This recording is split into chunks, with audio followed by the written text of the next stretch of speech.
at 6. That's the plan. I want to welcome everyone here today. What a great gathering. Wonderful to see everyone. My name is Sherry Ebiam, and I will be your MC for this forum.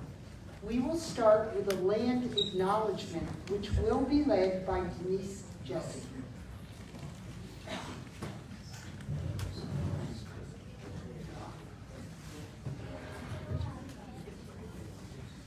Hi, my name is Denise, and I have been honored to work with WELL, the League of Women Voters of Mendocino County, Little Lake Grange, the Mendocino Women's Political Coalition, the Willits Environmental Center, and the Willits Indivisible to bring this forum to the community.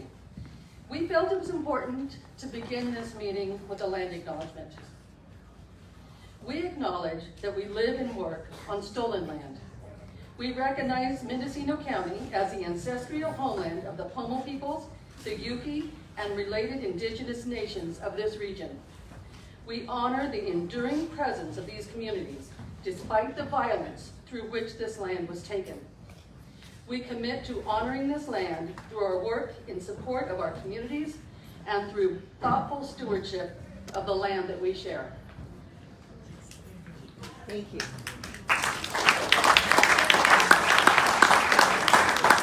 Thank you. For this forum, we have 4 candidates running for 3rd District Supervisor. Our 3rd District represents Willits, Laytonville, Covelo, and their surrounding areas. Before we get any further, I really want to thank all the people that were involved in helping organize and put this forum together. We'd like to thank RJ for setting up the room with help from his friends. Thank Al Rosen and Willits TV for the sound and video. This forum can be viewed on YouTube if you type in Willits TV. And it can also be viewed on Comcast Channel 3 if you have Comcast or access to it. I'd like to thank Denise Jesse, Jane McCabe, and Linda McClure for taking questions from the audience. If you have a card, the questions should be written on a 3x5 card. The cards are located on one of the back tables. If you have a question, please write it on the card. If you hold it up, they can see that you have a question, and they'll come get it from you. Your question, if it's asked, may not sound exactly like what you wrote, but it will address your topic or issue. We would like to thank Carol Press for being our timer. In addition, I'd like to thank other members of our organizing committee: Madge Strong, Janice Lombardi, Prana, Claudia Wenning, Judy Burtis, and Annie Waters.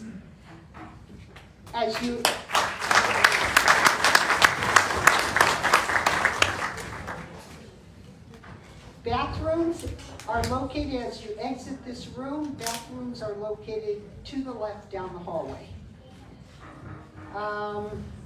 Voter registration forms and a voter guide for the primary election, which will be held June 2nd, are also on the back table with the red tablecloth. The primary election guide was published by the League of Women Voters. Another announcement, 3x5 cards, I think I already mentioned this, are on the back table as well. This is a free event, and there is a donation jar for the Grange on the back table. Also, I would like to invite Claudia Wenning, who would like to say the Grange mission statement for us. Thank you. Thank you. Good afternoon, everyone. Welcome to the Little Lake Grange.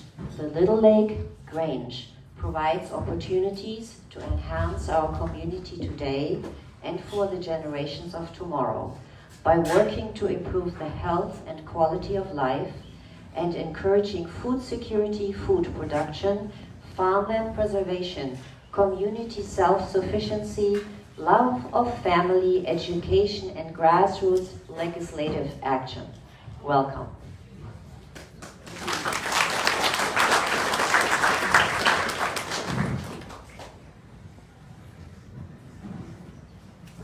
So, let's begin with the ground rules for today's forum.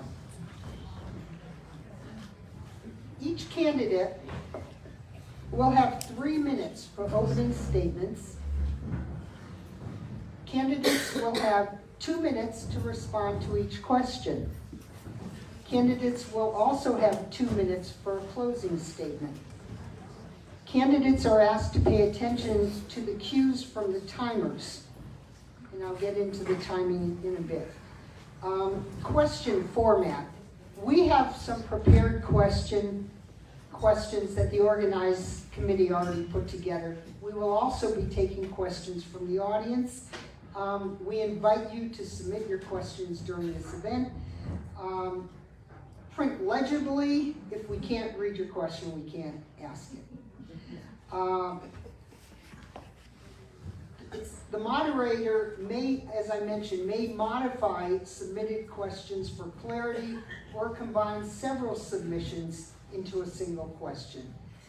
Because we receive more questions than we have time to answer, there is no guarantee that all the submitted questions will be read or read exactly as submitted. Engagement. We ask that all candidates stick to their allotted time. We have a timekeeper right here. Carol Press is our timekeeper to ensure that the forum proceeds smoothly and that each candidate has an equal opportunity to speak. We ask that all community members keep their communication devices turned off or stored during the forum. Our timekeeper will let candidates know when they have 1 minute remaining and when you have 30 seconds remaining and when time is up. And you need to wrap up your comments at that time. If you go over their allotted time for response, we will have less time to address audience questions, and we'll do this. As I mentioned, we're planning to finish by 6 p.m. We also ask that all participants, both candidates and audience members, engage in a respectful and civil manner. Any persons who engage in personal insults or attacks will be asked to be silent or will be removed. I don't think we're going to get there. Order of candidate responses. For the first question, we'll start with Buffy, and then go to Clay, and then Russ, and then Eric. For the second question, we'll start with Clay, and we'll continue down and come back to Buffy. Third question, go to third person, and so you each get to answer first, and we rotate the order a bit that way.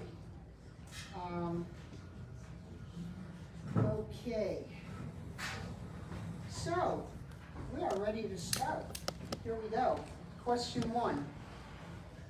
I'll give you a topic, the general topic for each question, and then I'll read the question. Thank you. Let's start with opening statements. Buffy, you have 3 minutes.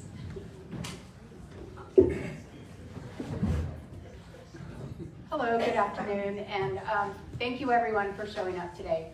I really appreciate it.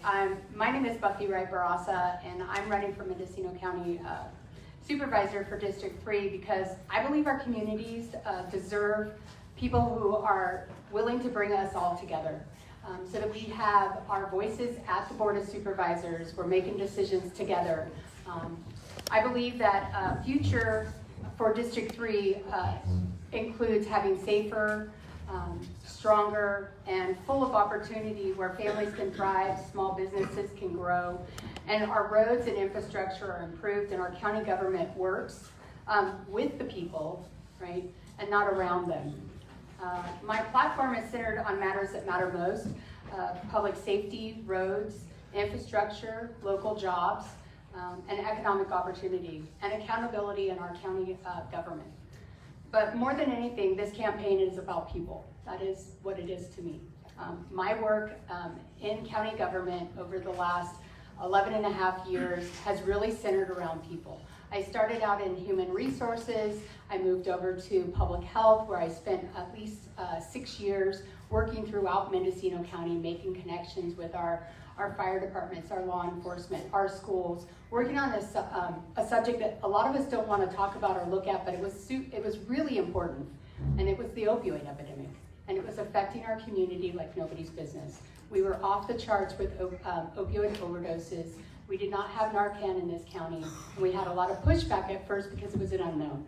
And I spent those 6 years educating this community and getting us in a place where we're much better now, and we are not number 1 or number 3 in the state for opioid overdoses, and I'm very proud of that. And there's some other work that I did as well.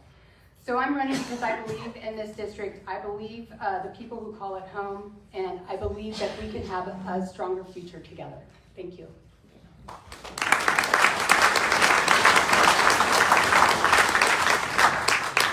Before you start, I had 2 people come up to me and ask you if you would be, and I didn't want to interrupt you, Buffy, in the middle, but I was asked if you would stand while you respond because people can't see. I think it's any speaker stand while they are speaking.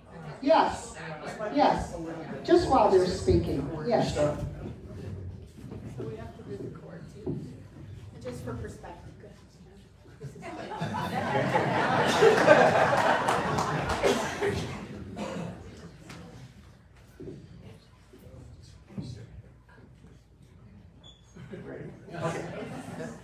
Well, hello everybody, I'm Clay Romero.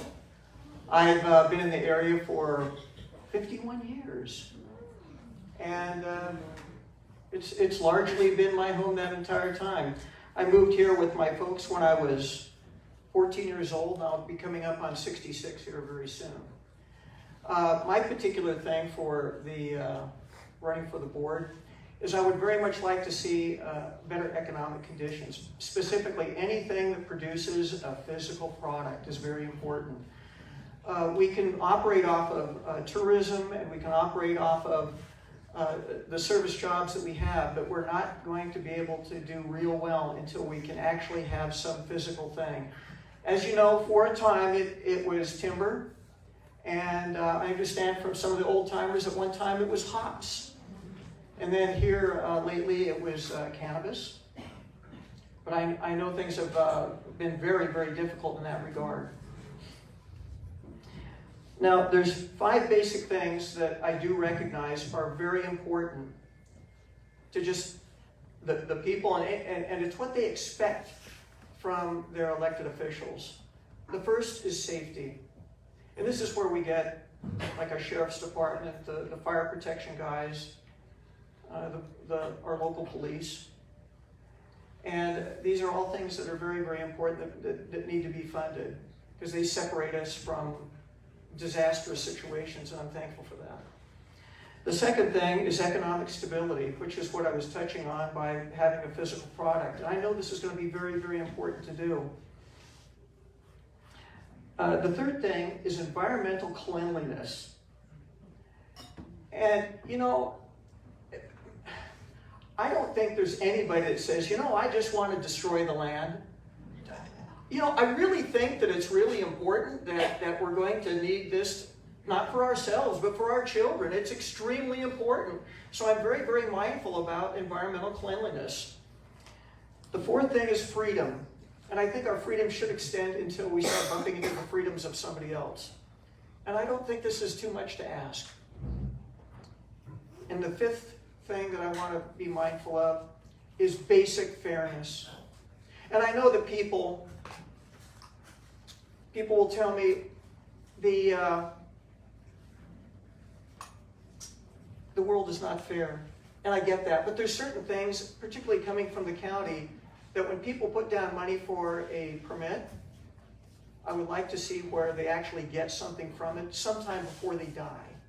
Time is money. It's very important. Thank you.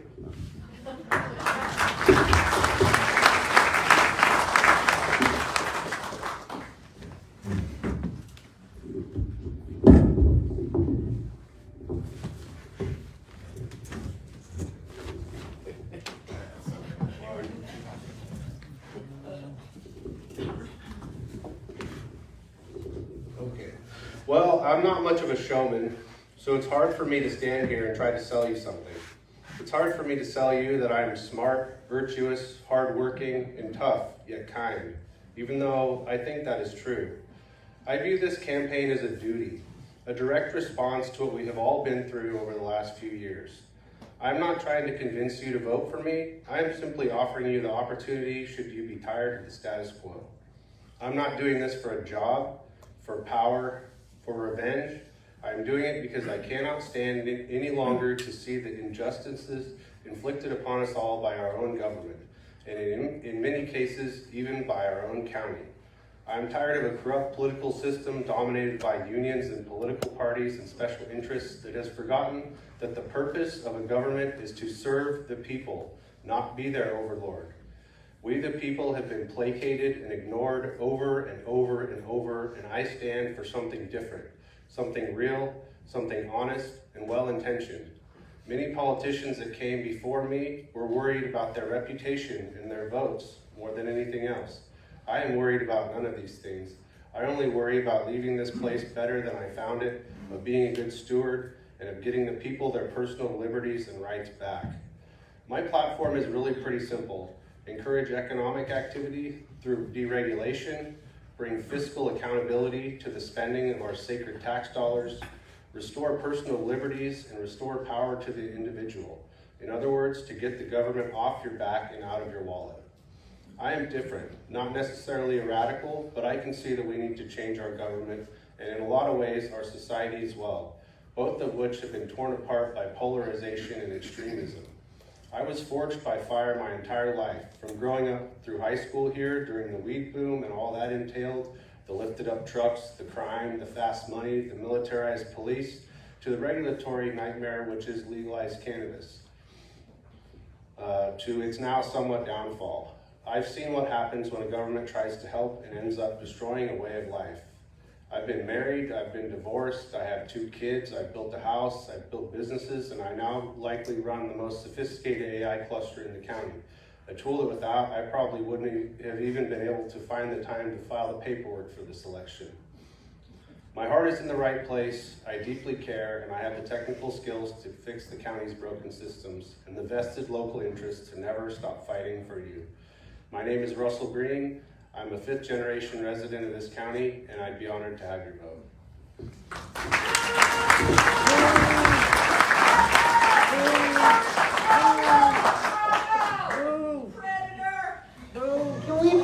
Can we dismiss with the comments? Clapping is one thing, but comments crosses the line.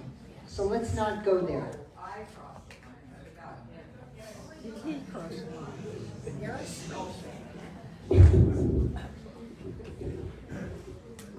We'll see what we can do with this. He did a good job, as they're supposed to. They're pinned down well. So good afternoon. Thanks for coming out today. My name's Eric Hart, and I'm running for supervisor because I think we can do better at turning good intentions into real results for our communities. Mendocino County doesn't lack in good ideas, and it doesn't lack in good employees. It has a vision problem, and it has an execution problem. Like everyone else up here, I care deeply about this county. Where I'm different is in my experience, what I spent my career doing. I've worked for more than 25 years in operations and leadership roles, managing large budgets, fixing broken systems, and making organizations that actually deliver what they promise.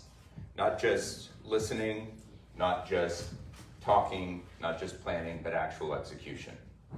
I've done that at scale with companies like AT&T, and I've done it through my own consulting for local small businesses and nonprofits. I've also served our community directly. I started a fire safe council that serves over 1,000 residents outside of Willits. I've helped bring the Willits Center for the Arts back from the brink after COVID. I'm also on the board of the County Fire Safe Council, of the Community Foundation Advisory Council, and I've served two separate terms on the County Civil Grand Jury. What I've learned through all of this is that most of the challenges we're facing as a county aren't because we don't know what the problems are. We do, we all know what the problems are. The issue is follow through. How decisions get made, how money is managed, and whether we actually deliver consistent, manageable results for the people who depend on us. That's where I focus, is clear priorities and accountability, and fixing the systems that aren't working and supporting those that are. I also believe that government should be transparent, practical, and grounded in the real lives of the people that it serves. My wife and I live off-grid outside of Willits, so I understand firsthand the challenges that many of our rural residents face, from infrastructure to emergency preparedness to just basic everyday services. At the end of the day, this campaign isn't about politics. It's about making county government work better for the people who live here. How to do that is 6 steps. The first is the internal county operations. That's the foundation for everything. From there, we go on to economy and the housing, public safety and infrastructure, healthcare, and then the environment. Those are all based on that first one. We can't get any of those done if we don't fix the operations of the county government first. So if you're looking for someone who will focus on execution, accountability, and real results, I'd be honored to earn your vote.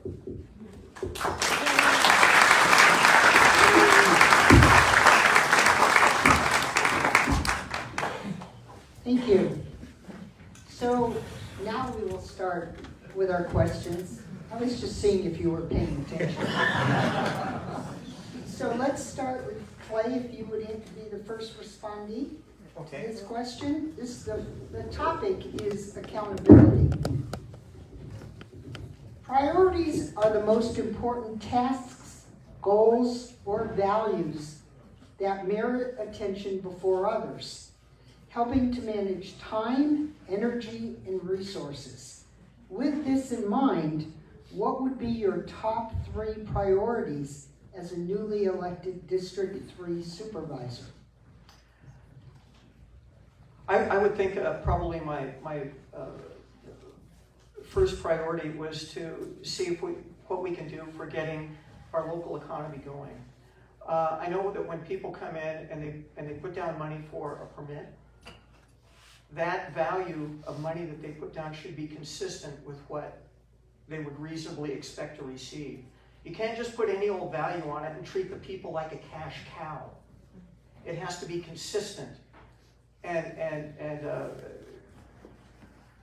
how can I put this where it's something that people could reasonably identify. This type of thinking came about when I heard a story from a man who had a house crushed in the outlying areas by snow.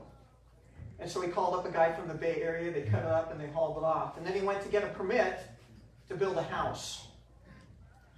But before he could get a permit to build a house, he had to get a demolition permit. Well, of course he says, well, there's no mobile home here anymore. But he nonetheless was coerced into paying money to get that demolition permit, to have a guy come out to confirm that, well, it's not there. There's things like this that just drive people nuts. The people here, let's forget about all the politics. These are our customers. They deserve to be served like valued customers. And I think the county has not been doing that. So making it just fair and reasonable with people would be probably the primary thing I would go after first. Thank you. Thank you.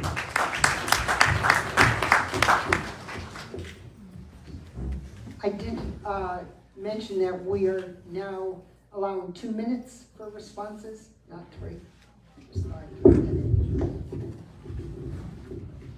Okay, well, since this is basically a powerless position by itself, my first order of duty would be to figure out what and how I can get 3 more votes, especially like Clay just said on the issue of planning and building reform. The number one thing at the county level that needs to happen. Almost all the other issues we are having come back to that one in one way or another. Next, I would freeze hiring because I think the incoming technological renaissance and job displacement that is coming, that we will need to streamline, downsize, and automate the government. Computers don't take retirement pensions, so I'd be looking to increase IT funding. I'd also be looking to start an audit of every debit and credit at the county and see if there are easy things to cut or where the money is actually going. Our county has an income of around $750 million, according to their own budget documents, and let's find out where that's actually going and what we can cut. Also, every single time I can vote for more liberty or freedom for the people, I will. That's not a talking point, that's a promise.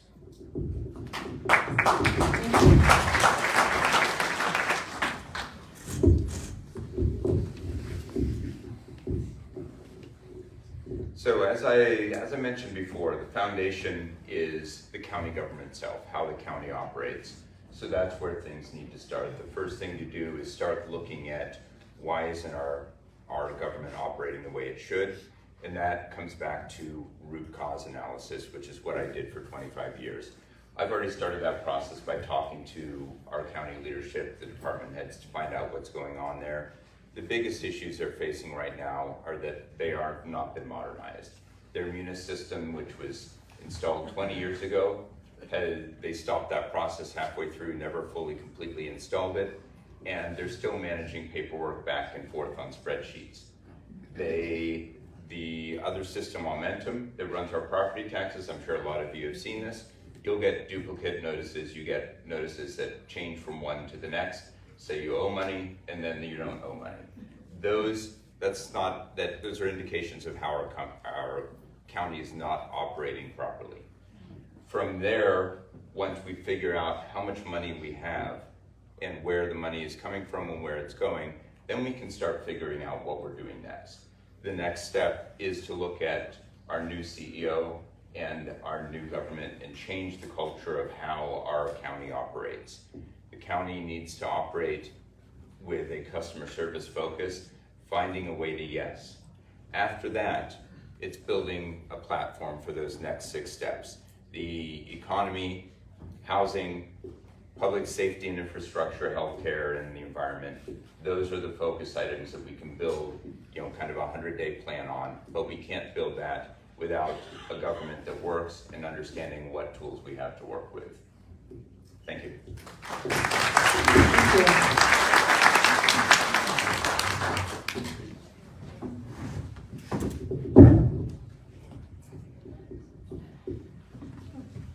Okay, so the top 3 priorities that I would work on when I got started, I'm really excited about this question, by the way, because I was at home before this and I was thinking, oh, what am I going to say? And I didn't know what the questions were going to be. So I'm kind of glad that I knew that I should answer this one. The first one is improve roads, infrastructure, and emergency access, because those are like basic things that we need right now, right?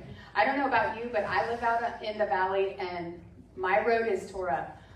We have mitigation property out there and big trucks have been coming through, so we need them fixed. And I'm sure, I know there's roads that are worse than mine. And we also need better maintenance and stronger evacuation processes, like up there in Brook Trails. I don't know about you, but I'm worried about the people that I love and my family and friends in our community that are up there, and in case they need to get out of there in a hurry. Second thing is strengthen public safety and community stability. We need a full sense of the word, not just law enforcement, not just fire and emergency responses, but behavioral health support, reentry, and prevention. The third thing is make our county government and more accountable, more transparent, right? So that when you're looking at the budget, you're not confused. When you go to the website, you understand that it's there. Everything is already posted. There's nothing really hiding. It's just about making it easier to access. Am I not right? Being in the county, I understand how all of these systems have worked and what comes in and out. And so I'm really well versed in those systems and feel like I would make a strong commitment to these priorities. Thank you. Thank you.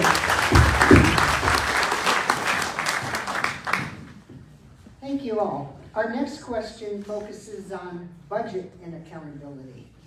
The question, with declining revenue, should departments be accountable for managing within their budget? And what are the consequences for not?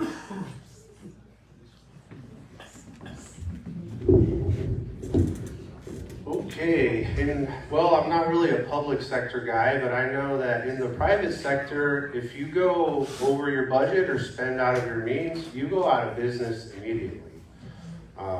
And all of our tax money that they collect, I consider to be sacred. So I think it's very important that the departments themselves make sure that they are within budget, and that the categories in which the budget reports are accurate. I also think that in the public sector, there's a lot of weird accounting that goes on, and I'd be interested to dig into that and see where exactly the money goes, because 750 million from my understanding of gross revenue for our county, that's a lot, and I don't really know where it all goes, and I don't think it's all being spent as efficiently as it could be. Thank you.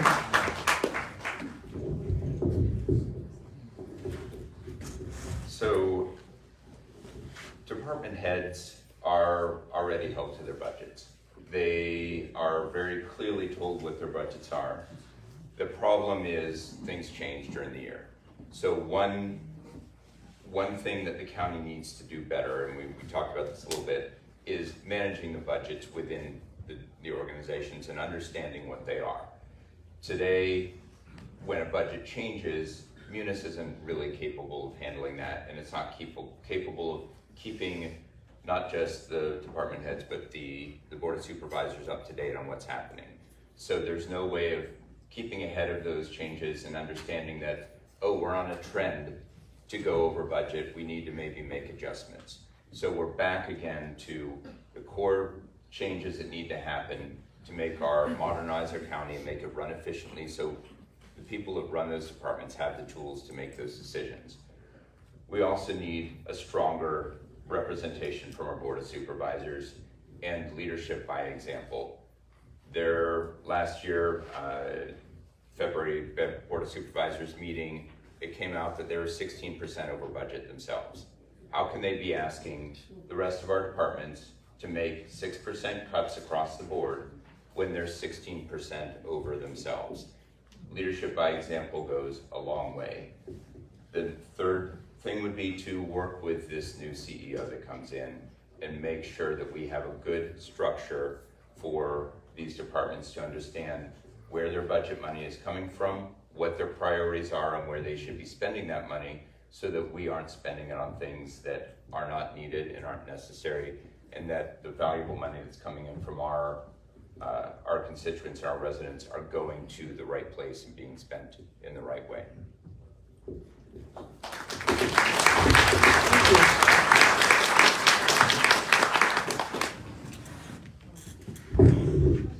Sure. The topic is budget and accountability. The question: with declining revenue, should departments be accountable for managing within their budget, and what are the consequences for not managing within their budget? I can understand that question seems to be valid, but at the same time, working in the county, I have a real intimate knowledge that our department heads are following their budget. Some of the things that people are not accounting for is things like wildfires, right? Floods, COVID. These things change the dynamics in budgets really quick. So, or if unfortunately, we have high crime rates in certain areas of our county. When murders happen, those things cost a lot of money. And so that inflates our budget extremely. I know that that's been a hot topic. We've been talking about it. We think that, maybe our directors and our Board of Supervisors aren't following those budgets. They worked really hard in the last couple of years to really stop spending as much money and bring down like 6%. When we say that Board of Supervisors went over by 16%, we need to get honest about this. That's 5 people. They're not going on all the trainings that we need them to go on. They're not going out and meeting the state leaders and the federal leaders to ask for more money, to make sure that the dollars that we deserve are coming into this county. Those are the things that we need. So we need to re-look at what we're talking about when we say budget deficit, and look at how are we bringing in money, how are we spending, and then look at how we're spending that money. The money, I don't think, is being nefarious. There's nothing nefarious going on. And I know that's me going out on a limb and maybe asking you to believe in something that you may not have, it may have not been a popular thing. But being a county employee, as a program manager for the last few years, working in those programs, I understand what our budgets are doing and what our leaders are doing. Thank you.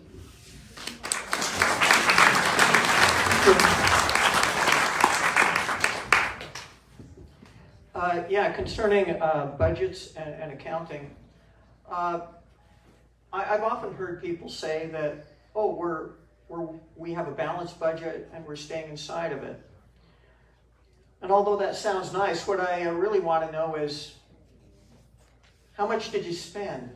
And what did you spend it on? And this is really at the crux of the matter. I happened to print out a piece of the budget here that I was looking at, and I don't quite understand what's going on here, but I believe this is the sheet that went along with what's paid to the Board of Supervisors. And it says here that they're budgeting $93,900 for, looks like county health insurance. In 2022, it was $52,000. Why is this? Is just because it's an insurance company, it's okay to spend the public's money on this? Can we do something different here? Now, for me, I happen to be familiar with health insurance funding systems. I designed a healthcare funding system for the United States. I understand it well. And if I'm elected, I would really like to see if we can do something here locally that would save people at least a third on their health. It's very, very expensive. I also noticed that what was formerly a special department expense of $14,000 in 2022 is now $40,000. I don't know what that's about. Maybe I should do a little bit more looking into it, but I just printed this out earlier today, and you can pretty much count on me to watch money and to see where it's going to go, because it's not my money, it's yours. Thank you.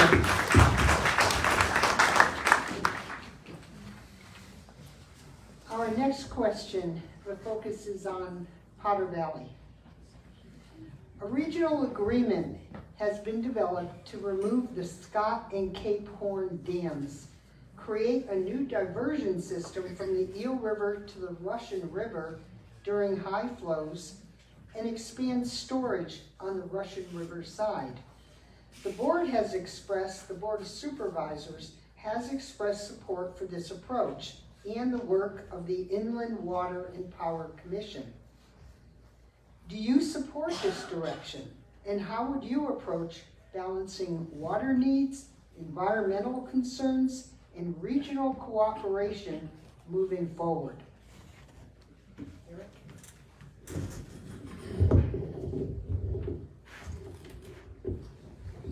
So this is a thorny subject, as we all know. It's extremely complex. At this point, we have no other viable presentations of options other than taking down the dam. If somebody's got other ideas out there, it'd be great to hear them. But right now, taking down the dam is where we're headed. It's the right thing to do for the eel, and that's where we're going. The question is, where we should be focusing our time and our energy in this county is, what are we going to do about that to minimize and mitigate the impact to our residents? The economy of that downstream is very important. It's a significant part of our economy. There are ways that we can mitigate that. The civil engineers have come up, the Army Corps of Engineers have come up with multiple solutions for this that need to be looked at thoroughly. And there are probably some that we haven't come up with that we need to look at.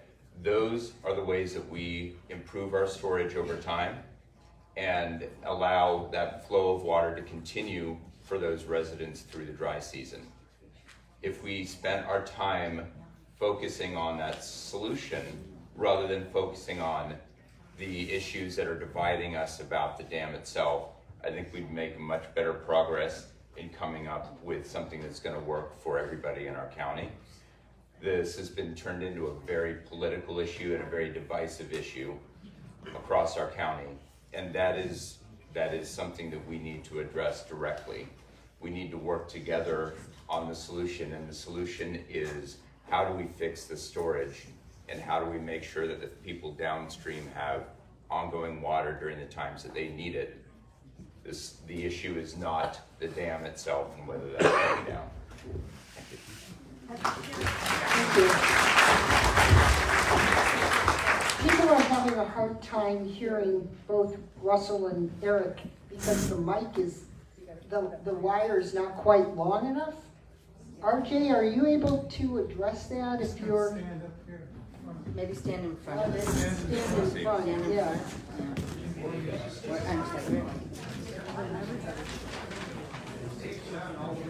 Yeah, we're on that candidates forum sign. Right? I mean, It's taped all the way back. share one mic. One mic in the middle. Yeah, share the mic. Okay. That works. It's taped all the way back. Yeah, I can see it taken here. Bring it under the They did their table. job well. Yeah. Bring it under the table. Bring it under the table.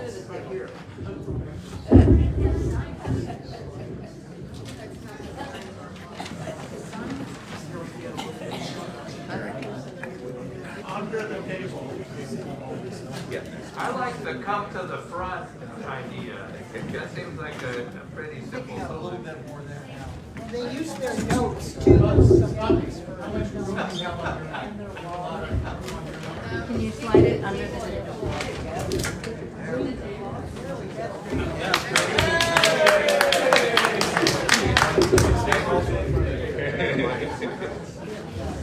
Cooperation.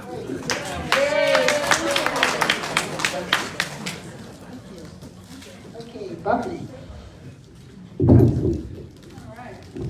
Well, thank you for the question. I understand that this is clearly an important topic for Mendocino County, not just Potter Valley or downstream or upstream. So what I really want to talk about is how, we know water is essential for our public safety, for our agriculture, right? For our people, for people that have water, just running water in their homes as well, and our farmers that are out there. So what it means to me, there's no simple answer in this. There is no yes or no, I support and we're doing these things. The thing is that we're in a situation where we need to think about water. How are we going to make sure our communities have water? Some of the things, I've been out listening and having conversations, and there's a FERC process going on. PG&E has already entered that. They've been in that for a year. The reason why we have a diversion plan right now is because it was put into the FERC. If we're not going to hold PG&E accountable, then we need to come up with the money to figure out how to have storage. That's the truth.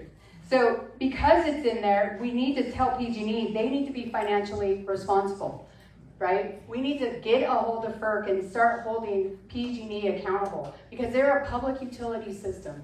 They came in here, they created that, now they're leaving and they're going to leave us with this mess? I don't think so. I'm strongly committed to standing up and having those conversations and working alongside the Board of Supervisors on this subject and continue moving forward and finding out how we can raise the dam if we need to, where's that money going to come from, and make sure that we have money for storage system. Thank you.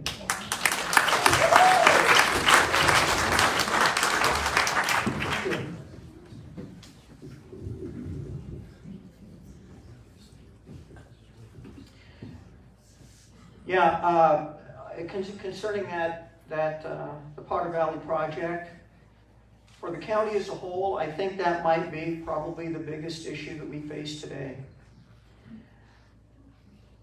Lake Pillsbury was the primary source of water when there was a fire going on. The people that grow the grapes in the southern end of the county, and then down into Sonoma County, they rely upon that too. Now, they're largely getting their water out of wells in Sonoma County. But if they don't have that replenishment coming in from the Russian River, they're hurting. I also know that at the federal level, there was a letter of intervention by Secretary of Agriculture Brooke Rollins on this account. So I'm thinking that anything about moving forward with not just decommissioning, but destroying the dam is probably not going to happen. I think it would be very wise to take this dam and refurbish it as is required. I think this would be a good thing to do.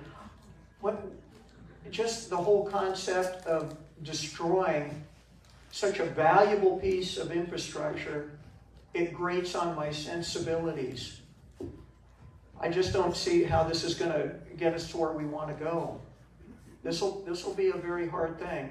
And as far as the salmon go and the trout, I very, very much want to see things get rectified to where they're doing well again. And I don't think it was the dam that was causing it, because I have old timers tell me that back in the 40s and 50s, they saw lots and lots of fish in there that you could walk on it. But yet that dam has been there since the 20s. It's the pike minnow. This is the problem. They're eating the little ones. Thank you.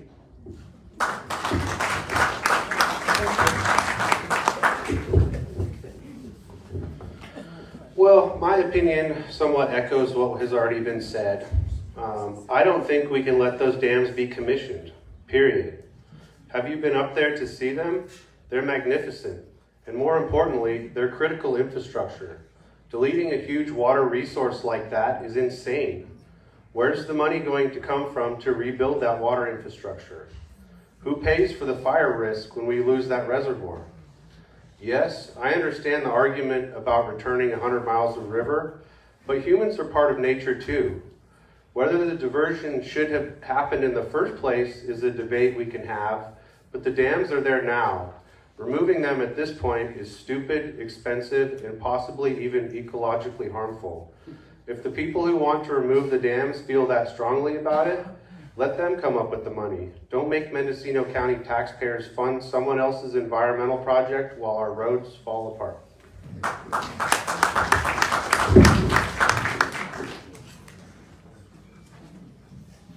Thank you.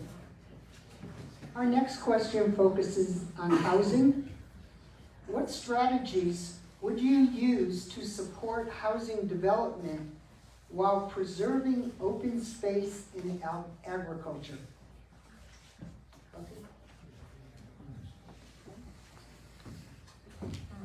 Could you repeat the question, please? Yeah. Sure.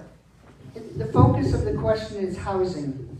And the question is, what strategies would you use to support housing development while preserving open space in agriculture?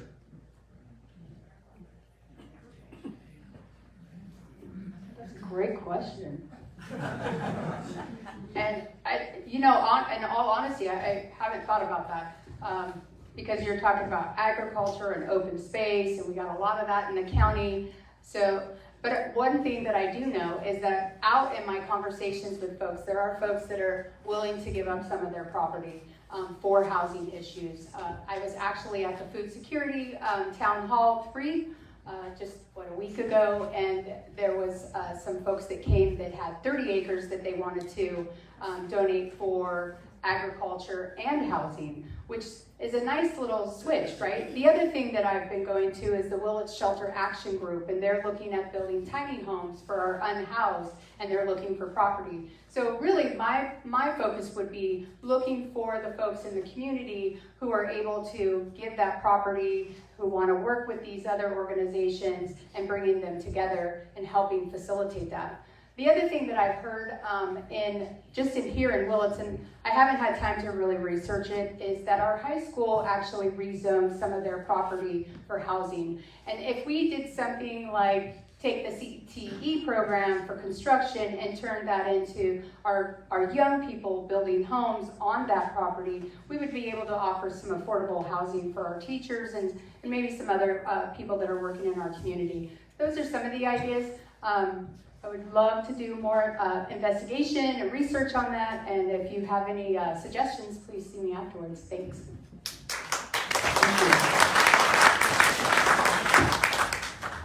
Yeah, this is an interesting question. I know that there's actually a requirement for building more housing. It was handed down, I think, by the state legislature for doing this very thing. This is a little difficult because ordinarily housing is something that is paid for by people that want the housing, but the state government is mandating that this be put into place when there's not necessarily any private buyers for it. So I'm not quite sure how this is going to work. Now, maybe it's something I missed something there, but I've read over this very, very heavily. Now, to make affordable housing, it pretty much comes down to making houses that are just simply smaller. And when you're talking about balancing it between agriculture and where people live, well, it's very unlikely you're going to have some agricultural product being grown on the same piece of ground that the house is sitting on. And I get that. I understand it very well. I think the best that the county could do is to be very, very favorable to anybody that wants to build a house. Instead of maybe the regulations or the fees that are required to do this, maybe they could be moderated somewhat so as people can reasonably get this house. And then once they get building, they need to be let alone so as they can proceed. They have to get this done because time is money, and you can't just be dragging out people for too long.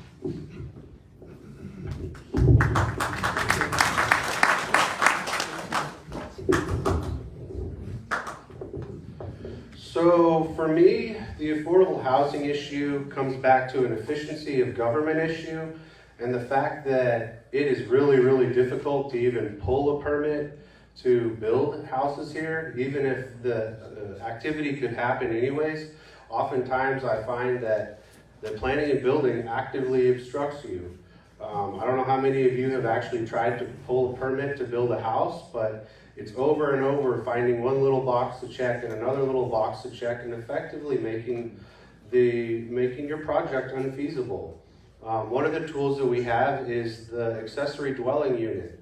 And a lot of these parcels up here are already qualified for one or possibly two accessory dwelling units, which would help our housing issue greatly. And with more stock of housing, the housing would get more affordable.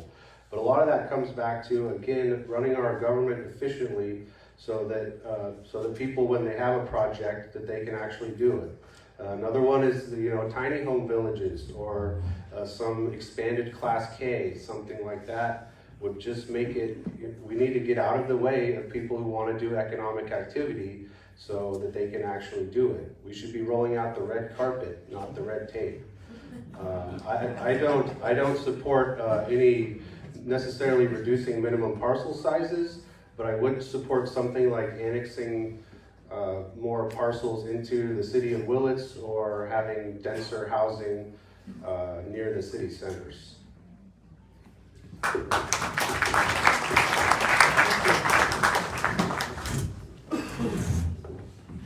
So this is it's a land use and a zoning issue. It's a pretty basic land use and zoning issue at that. Housing isn't just a housing issue. It affects every part of our county life. The lack of housing as a whole and affordable housing in particular is a core issue here. It impacts our ability to attract and hire. It impacts our ability to live within our means and to support a healthy growth of the economy within the county. If there's no place to live, we can't grow our economy. So this is important that we look at this. The way to do that without impacting our environment and the ag land is to look at our existing housing stock and our existing land within the built areas. One thing the county did years ago was an amnesty for buildings that were out of code. We didn't do a very good job with it. We had almost nobody take us up on that. Santa Cruz County did an amazing job with this. They took a step-by-step approach, whereas Mendocino said, it's all or nothing, you have to come 100% up to code and you still have to pay your fees. Santa Cruz said, you know what, make it safe to live in first.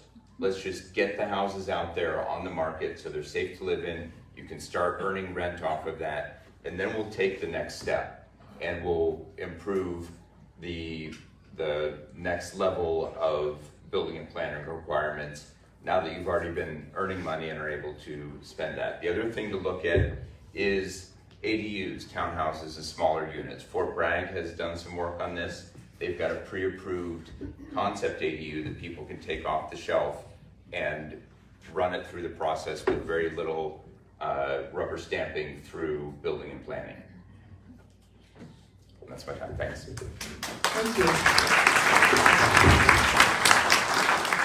In light of the number of questions that we have received from the audience, it's been suggested to reduce the time to respond to questions to 1 minute. We can get 2 more questions then. No?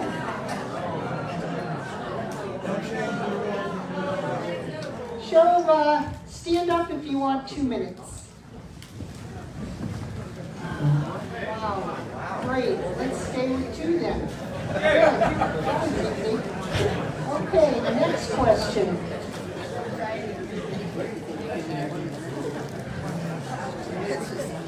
The next question is also focused on housing.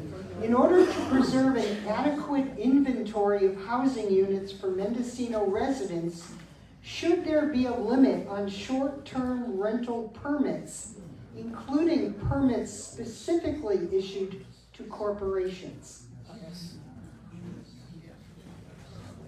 Yes, sorry.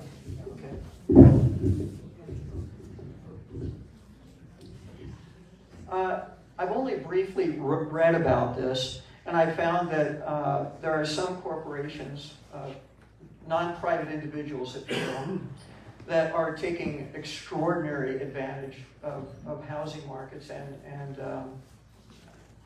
I think this gets in the way of people who actually need the houses being able to compete and get them effectively. I'm not sure quite what else to say on that. I certainly want to see more affordable housing going in, and I will certainly do everything I can at the county level to make sure that happens. But I can see where there's going to need to be more study on this to see what will work and what won't, and I'm very mindful about that. Thank you. Thank you.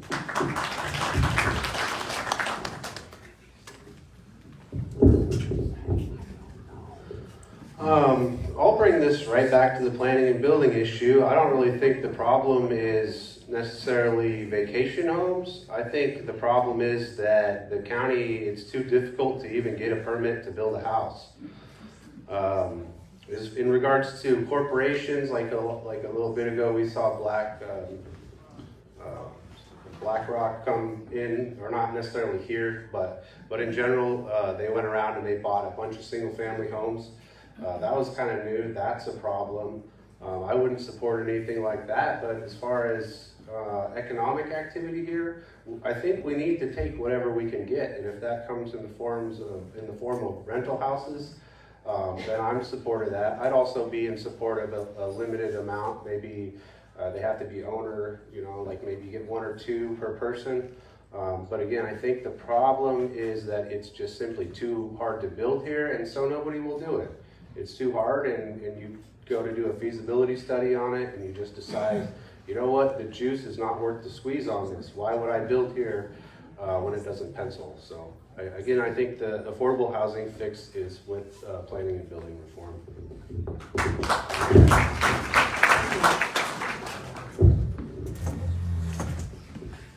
So I do agree to some degree that we're in this position because we don't have enough housing. And that's the core, what we just talked about needs to be done first. More houses, if we had enough houses, this wouldn't be an issue. That being said, As far as the corporations go, my thought on that is the same as with businesses. We can't and we shouldn't restrict and prevent them from doing this, but we should be giving preferential treatment to locally owned people who want to rent out their house on a short-term basis. That should be second in line to people's homes. So the first priority is making sure that we have enough homes for the people who live here, and then we can have locals renting out their houses, and then maybe downstream a little bit we can talk about larger corporations doing the rentals. The thing to keep in mind about these rentals, and this is more of an issue in the higher tourist areas than inland and in District 3, but this is a potential source of income for the county. Transit occupancy tax, which we don't do a great job on collecting on short-term rentals right now, is a great source of income for many counties. We have no setup with Airbnb or the other organizations for collecting that. We rely on the people who own the house and are renting it out through those to voluntarily turn that in. If we had, like other counties, do a direct connect with Airbnb, we'd be seeing more income, which would be an economic, a way to help with the economy here. But again, it's homes first for the people who live here. Then we can start looking at Airbnbs and vacation rentals and hip camp and all of those. They're good economic stimulus. And then we can maybe open it up to corporations and larger organizations, even if they're locally owned, to start renting those. Thank you.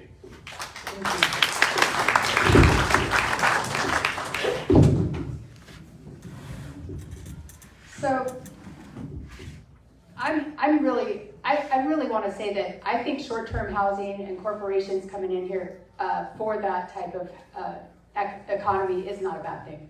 And here's why. If we take that and look at it, that's going to bring in tax dollars, and that's going to help our budget deficit. When we talk about housing for people in our area, those are two separate things in my mind. And they need to be worked on at the same time. Our issues here aren't about zoning and too many people having, Airbnbs, because if you think about it, an Airbnb, when I go and stay in an Airbnb, those things, they cost quite a bit per night. Am I not right? And our working class and our young people that are in college or, just getting on their feet, they can't afford to rent an Airbnb home. So, we need to look at our infrastructure. We need to look at why are we not building? It's not just because of the permitting process. We're talking about our infrastructure. Do we have that in the county? No. We need water, right? Septic systems, Willits, Laytonville, Brown Valley, Covelo. Those areas in District 3 really need to be looked at so that we can start having a better economy when it comes to tourism, just like the coast has. So those are the things that I'm thinking about. And so my approach would be different depending on the community and in the places like Willits. We want to look at Little Lake Valley Groundwater Management Plan in 2020 happened, and then there's also the Groundwater Resiliency Improvement Project. So just kind of keep those things in mind instead of saying, no way, we don't want those here. That's my take. Thanks. Thank you. Our next question focuses on public safety. And the question, with federal grant funding for wildfire and disaster resilience eliminated, what actions and alternatives would you pursue to ensure public safety?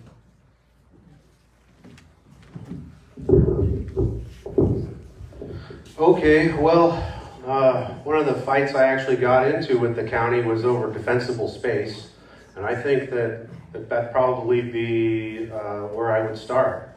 A good defensible space, good building materials, possibly shifting some of that risk back to homeowners. I think if you weren't able to even have fire insurance, you'd probably be a lot more careful how you took care of your house and how fireproof it was.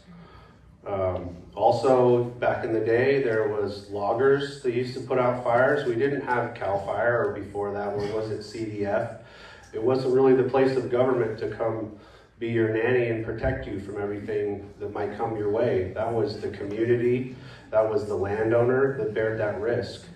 So without grant funding for that, I think that risk needs to shift back to the people that it impacts, and that's the landowners.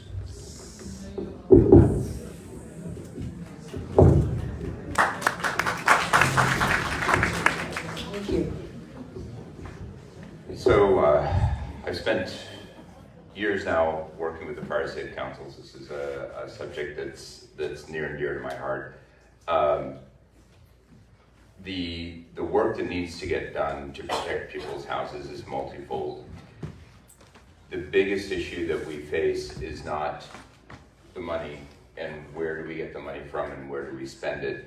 It's education. There's a lot that people can do on their houses if we just educate them on the right process. That education is something that the county government can support. The County Fire Safe, and they do in a way right now, they've helped fund the County Fire Safe Council, and the County Fire Safe Council does an amazing job of spreading that education throughout the county. The first step when we go out and we do these home assessments is to talk to them about what are the easy, low-hanging fruit that you can do to protect your home. That's inexpensive, quick, easy stuff. Then we give them a list of, here's the stuff that you're gonna need to prepare a little bit longer for. You're gonna need to save up some money for, you're gonna need to talk to a contractor, and that is the stuff when it starts getting difficult for some of our residents because they don't have the money to do that. That's where these grants come in. So we need to make sure that folks are doing those first easy to do steps before we even start talking to them about the more expensive stuff like home hardening and changing the actual structure of their house. That money is coming in from CAL FIRE at this point. We're getting a fair amount of that money, but we need to make sure that our Board of Supervisors and all the others up here are pushing the state to continue that flow of money. That fire science has proven time and time again that it is correct and it is accurate in how it can predict and what changes need to be done to both the building and the area around the building to protect it. It is not something that is on each individual owner. It affects us all as a county. If a fire comes through here and our houses get wiped out, then we're all impacted by it. It's not just an individual person thing.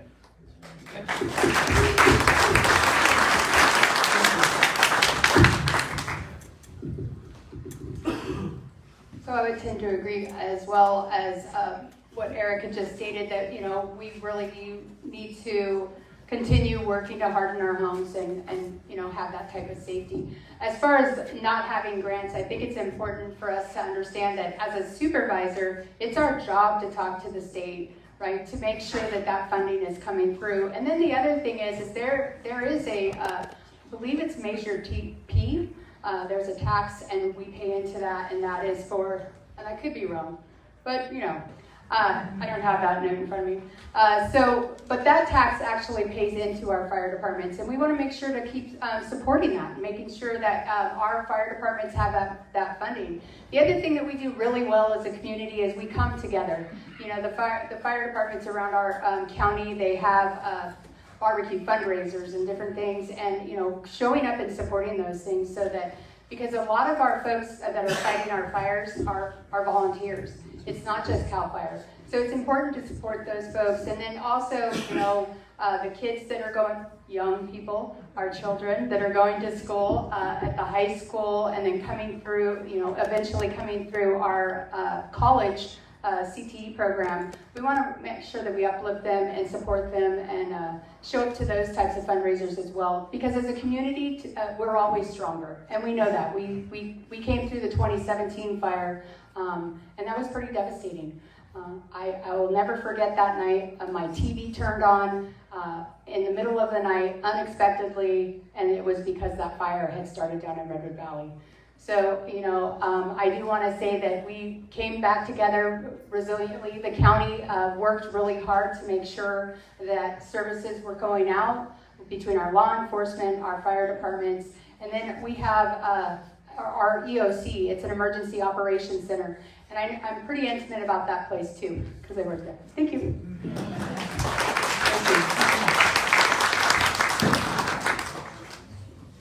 Yeah, as someone who lives in Brook Trails, I've been there for 46 years. I'm keenly aware of the fire danger that I have. Being that I'm the only house on the street, I think there's a great likelihood that if the roads are blocked and I can't get out, my last ditch attempt is to soak a towel really well, throw it over my head, and run about 100 yards and go jump into Lake Emily. So I'm real clear on this. You know, this is not just something that will happen at some point in the future. It'll come. The last big fire that went through Brook Trails was, I think, about 1955, thereabouts. I can tell by the carbon on the stumps that I see out there. But I'm very much appreciative of the Mendocino County Fire Councils that are going out of their way. They're trying to train people to show what they need to do in order to survive a potential fire hazard that'll be very, very difficult.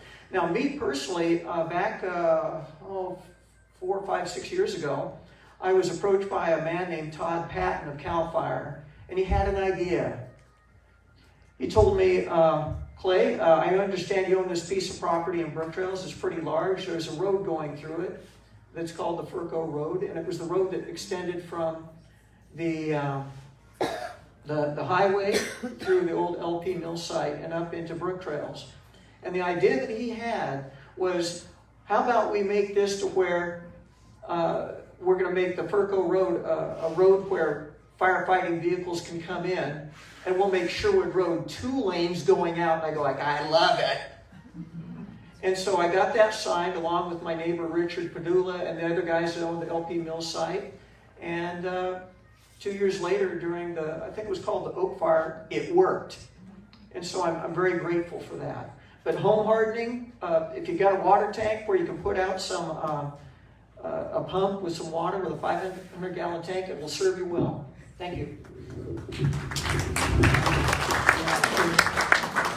So this question is from the audience. Do you believe the 2020 and 2024 federal elections were fair and accurate? What is your political party affiliation?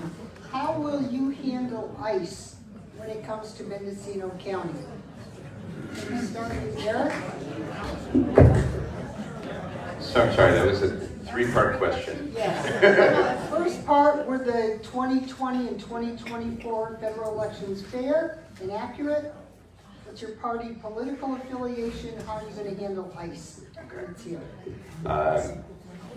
The 2020 and 2024 elections were as fair as any other elections we've ever had. There's been very little evidence of fraud. I don't know if there's anything else to say about that. The findings were the findings. We can always make improvements. I spent years manning the polls, both here in Mendocino and before that in Alameda County. I was an inspector and judge for the elections for a total of 10 years total. I've never seen any problems. I know the process deeply, and we have no problems with elections fairness. The second issue the second question was party affiliation, and I'm a member of the Democratic Party. The third question was, how will you handle ICE when it comes to Mendocino County? Tell them to go away. They listen to me, right? That's a complicated issue. It's a legal issue. We have limitations as to what we can do. Those limitations are set by federal law and state law. We can make additional laws locally in Mendocino that say what we allow, and we should be looking at that. They can't supersede state or federal. And a good example of that is what the state has done with the masks law, saying if you're going to be in California, you can't be wearing masks.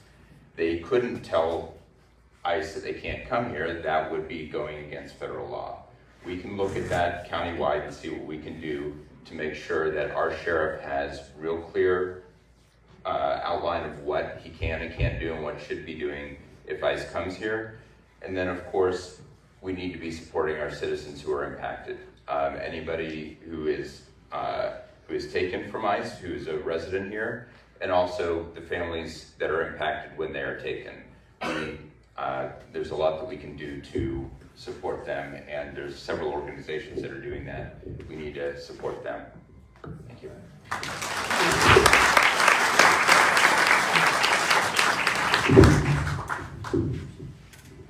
Okay, this question's about getting to know Buffy, right?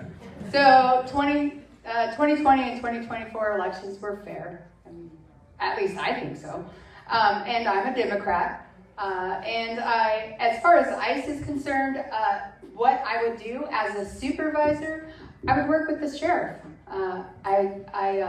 Because I work in the sheriff's office, I know that we have policy. The sheriff upholds the state law. ICE upholds the federal law. And I also know that I trust in that because the sheriff hires DACA people to work in the sheriff's office, which is highly important and says something about his character. The other thing is that I would work closely with the other supervisors and see what it is that we could actually do. I know that people have put in, other counties have put in resolutions and tried to create some policies around that, but we really would have to have conversations with our county council to see what it was that we could do, and also support all of the local agencies that are helping, like Nuestra Alianza. They're doing a great job working with our families here in our community, and then there's also UVA, that's Ukiah Veciones en Acción in Ukiah. And I also know that NCO has some information out that they're giving to families and First Five. So really paying attention to those organizations and partnering with them. Thanks.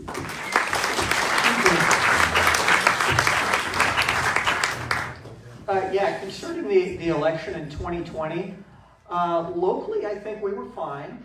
I did hear some accounts that came in from across the country, of which I have about as much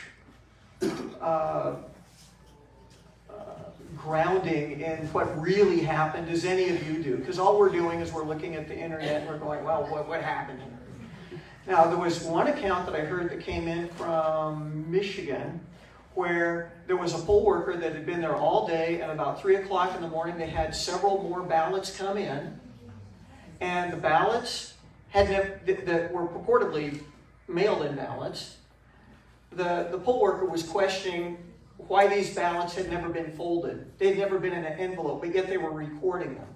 Now, I never heard the outcome of that, but it does sound suspicious. I also heard a report from Pennsylvania where they issued 1.8 million mail-in ballots, and they received 2.4 million back. Is this true? I don't know. But this is the report that I'm hearing. Okay? And the second thing was... The second part was, what is your political party affiliation? And the third is, how will you handle ICE? Oh, okay. Actually, I've been a registered Republican since 1978. I still am to this day. And as far as ICE goes, I'm not quite sure what we can do there because we're running up against federal law here. The problem I'm seeing is like say when you say we want a sanctuary here.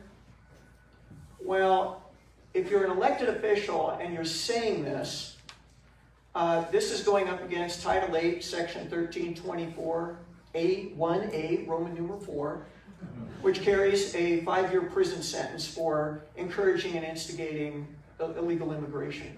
It's something I want to avoid. Thank you.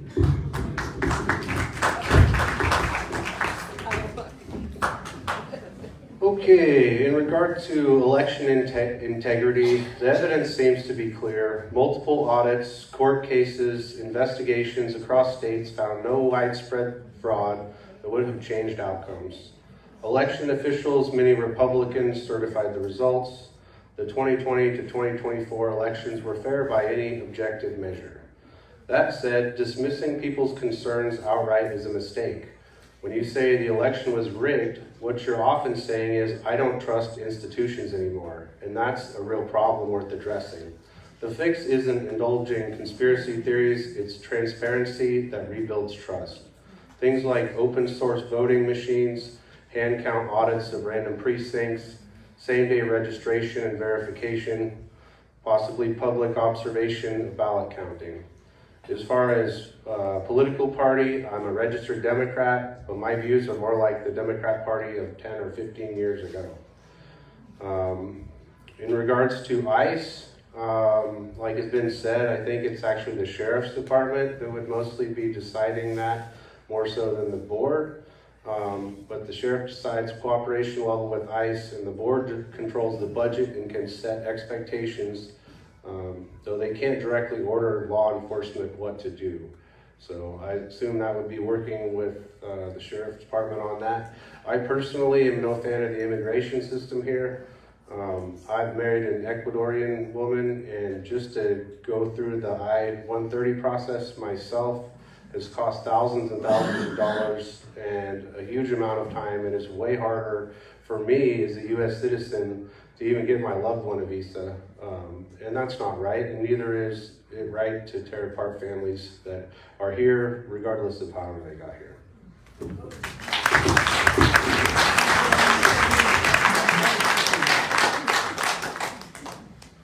Okay, the next question is also an audience question about our environment. What is your favorite and/or most valuable natural environmental asset of Mendocino County? And how would you propose to protect it? Yes.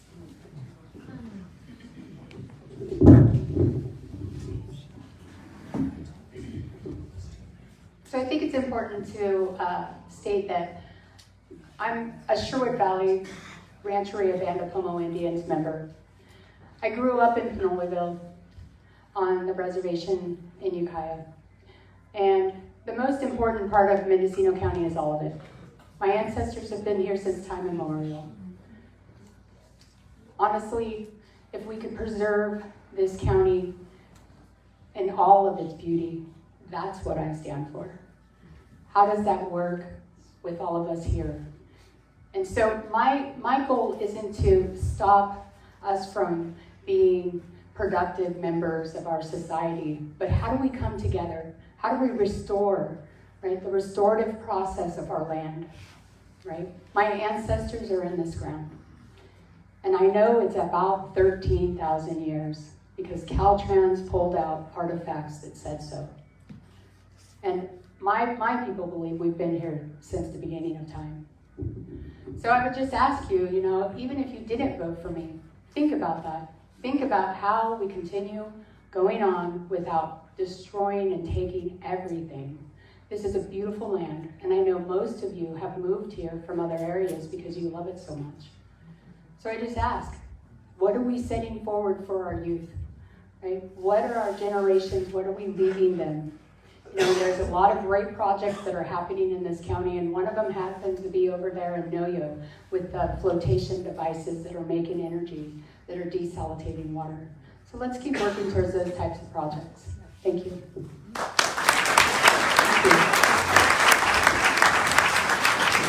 Yes, hey, could you repeat that question just once again, please? Sure. What is your favorite and/or most valuable natural environmental asset in our county, and how would you propose to protect it?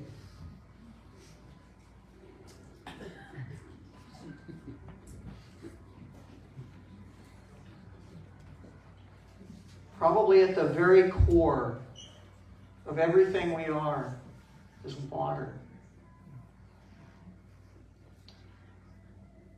And this is something that we have to be very, very careful of. Where I grew up on the north side of Steel Lane in Laytonville, there's a lot of water there because of the underground tributary that runs underneath that property, as well as several others. But I know that the people down the street, when I was quite young, we were hauling water to their place because all they had left was mud. I'm very, very mindful about this. Maybe it's because I've just been here for so long and I've seen so much of it. And sure, there's other things that we could be very careful about. The trees we have. There's some very, very, very nice things there. But when it comes right down to it, I don't think we're going to beat running into a problem with water. And to protect it, well, the best that we can do is maybe ration it on those occasions when we have droughts. But at the end of the day, we're beholden to, I don't know, God, the weather patterns. We can't just make it rain. Thank you.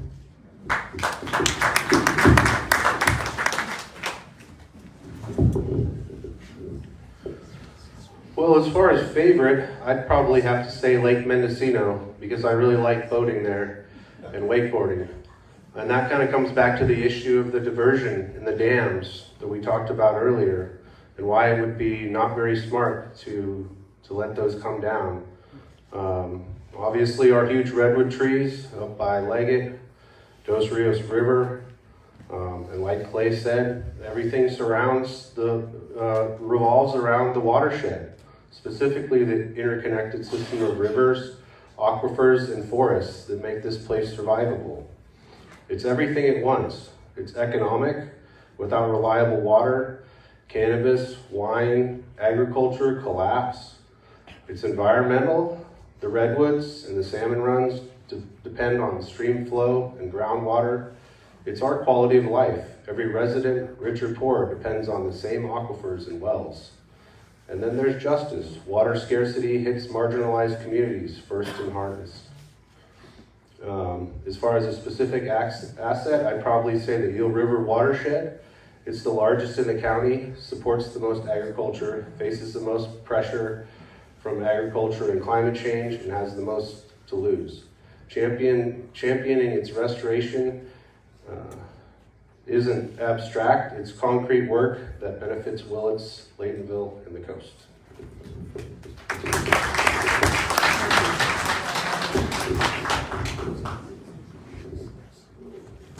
So I'm actually gonna agree with Buffy here. The diversity of the environment in this county is my favorite thing. It's what attracted to me here. It's what I love about it. I apologize to the person who asked the question, but I can't pick one particular thing. As far as what we will do to protect the environment here, mankind is at the top of the food chain. We have the power. Whether you believe that we were put there by some higher force, or whether we put ourselves there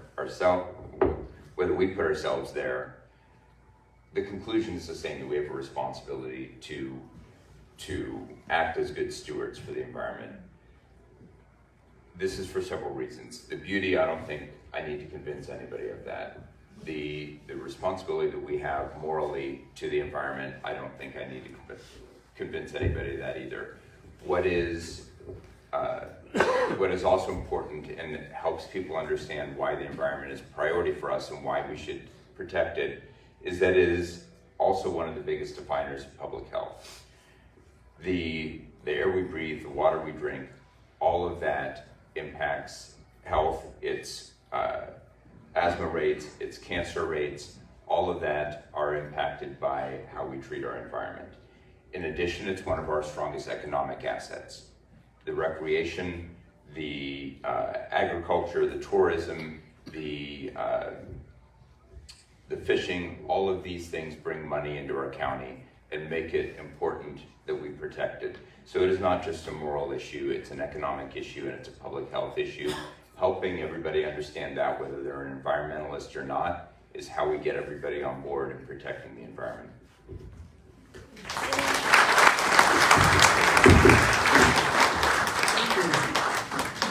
This question focuses on communication and collaboration.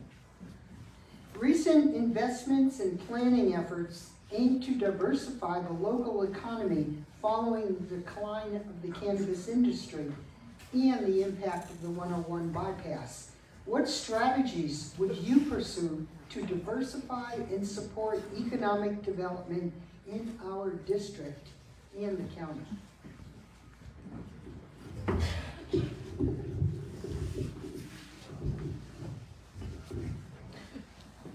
Well, for diversifying what was it, What strategies would you pursue to diversify and support economic development? to support economic development. A lot of this goes back to, the diversity part of it is whatever the people would like to do. And it should be in the county's best interest to make sure that whoever is pulling out a permit is going to be successful in doing it. Because if they're successful in doing it, over time, those successes and that money is going to come back to support the county better. And I'd very much like to see that. I know as far as the cannabis industry goes, it's been hit very, very hard. I'm not sure how well that this is actually going to pan out over time, but I think now is the time that we ought to just take the 10A17 ordinance and set it to one side. I don't expect there's going to be any appreciable amount of money coming from this. I would hope that there would be a lot of other things that would take its place. Anything that's physical in particular would be very, very important. I know when I look at like Silicon Valley, for example, well, they're successful because of silicon. But I certainly don't want it quite that big here. I think that would be a little bit abusive for this community. But we do need a physical problem, or a physical item that will take its place. As far as cannabis goes, I'm at the point, and I'm not a cannabis user. I'm just a fair businessman, and I would very, very much like to see cannabis treated like any other agricultural product. Do you have enough water for it? Do you have enough power to do what you need to do to process or pack it? And that would probably go a long ways towards making things go a lot better for us. Bye-bye.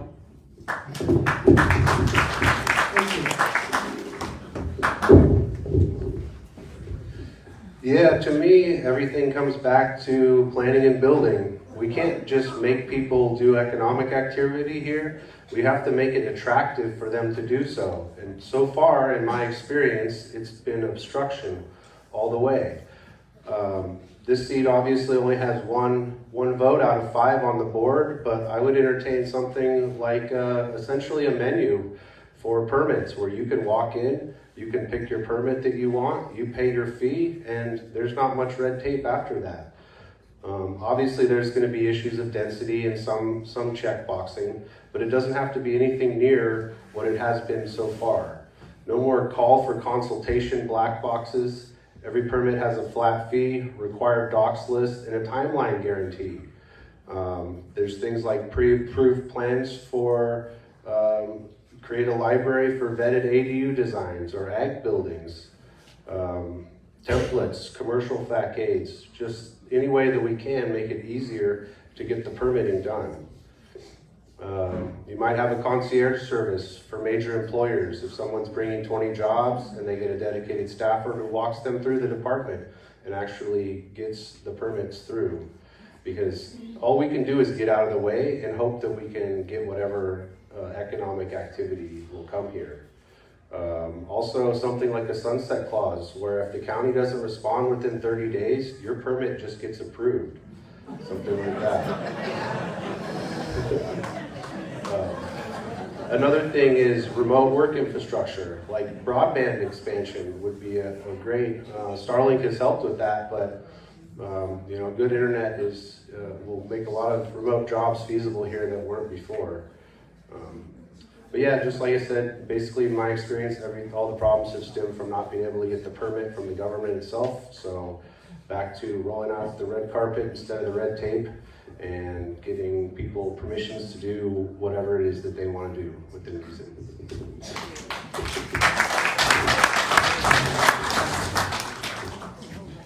So I think the last long-term successful economy in Mendocino was the tribal economy. I mean, they were thousands and thousands and thousands of years with no problems. Since then, we've been boom, bust, boom, bust, boom, bust, and we need to get away from that concept. Those are great money makers, but we need to have a better core structure for our economy here. That means we need to be encouraging businesses that bring money into the county, not just circulate money and not that extract money. We need to encourage local ownership of businesses and industry. The external ownerships of larger corporations that come in with 20 jobs that are low paying, we're not going to say no, but that's not who we should be supporting. We should be promoting the ones that keep the money in here and aren't extracting it out and aren't extracting our resources. We need to make it easier for small businesses to operate. That goes back to what I was talking about earlier about making changes in the county culture and helping the people who work there find a way to yes for our residents. We need to grow the job skills that we have locally with local trade education. MCOE has done a great job with that. So has Mendocino College. I'm really looking forward to the new center that's opening up here with fire trade and healthcare in Willits. I think that'll make a great difference. We also need to increase local higher education access. So 4-year programs so people can learn locally and not leave the county to get their 4-year degree, and then they can start businesses here locally. And that may mean working with Mendocino College and Sonoma State, that Sonoma State actually offers 4-year programs here, just nobody really knows that they do that. We also need to encourage growth in areas that we already excel. We've got a really peculiar skill set being a rural county. We've got a lot of creativity. We can take that and turn that into offering rural products and rural processes for other counties to take up. And that's my time. Thank you.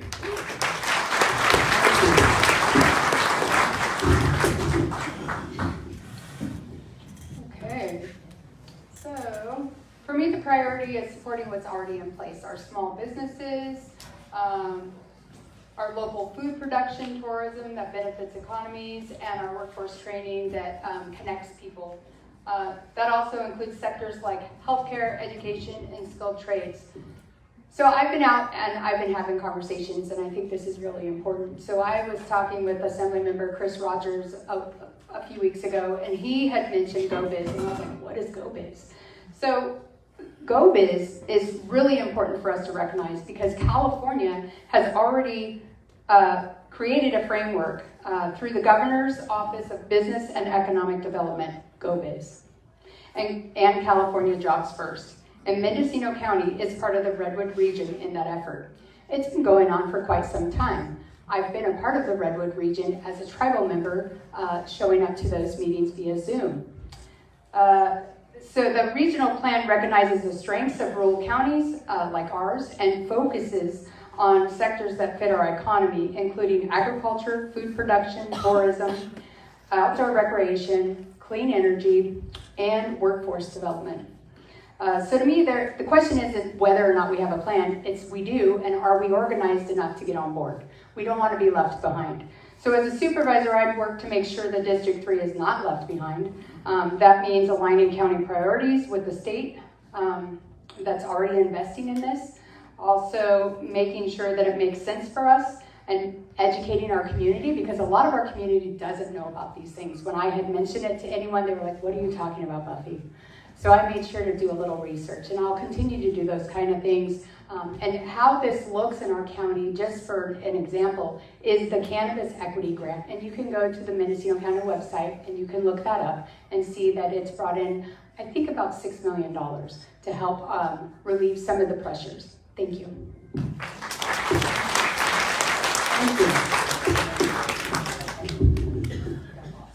Next question is from the audience. What is your stance on Jackson State Forest regarding future logging, recreation, and tribal co-management?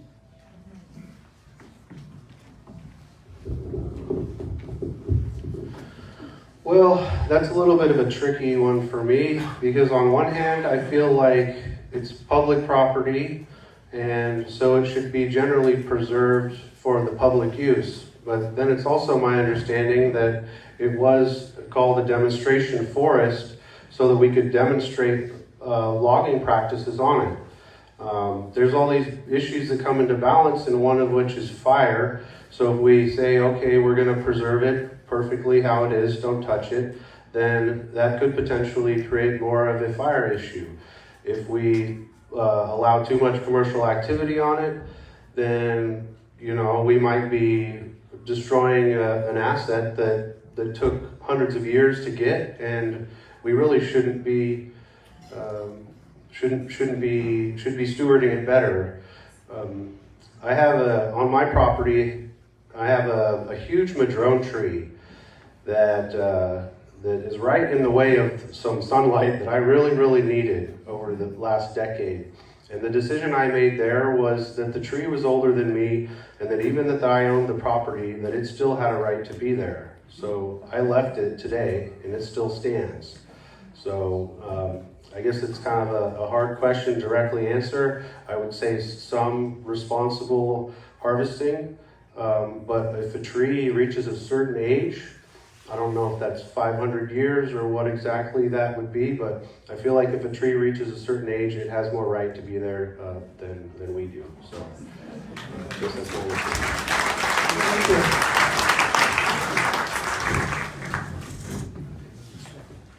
So Jackson, I look out over Jackson from where I live. It's something that is a daily part of my life. Every day when I leave the house, I see Jackson Forest. There's no question that the tribes have a basic right to that, and they should be part of the decision making. That's pretty black and white. As far as what we should be doing with the forest, that's where we need to be careful. The idea that mankind should be doing anything is sometimes what gets us into trouble.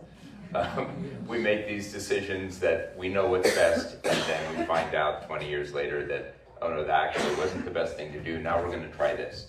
And then we go do that, and we find out that wasn't the best thing either. We need to be very careful about what we decide is good management of that forest. The problem is we've messed it up so badly now that we need to be doing something. We need to be doing something to bring it back to health. There are a bunch of different ideas about what that looks like. Logging for commercial purposes probably does not fit into that. Logging as a concept for forest health does have its place in maintaining that forest health and bringing that forest back to the natural state it would have been if we hadn't messed it up in the first place. This is where it kind of gets into the nitty-gritty, where we need real expertise from the local tribes, from foresters, and from the people who have been working in Jackson for a long time to understand what does that path look like. It doesn't necessarily mean we're not cutting down another tree, but it also doesn't mean we're doing commercial logging in Jackson. The change of mandate is a good direction. We just need to refine that a little bit and do some more work on the language so that we're very clear about what that means and what liberty that gives us in that forest.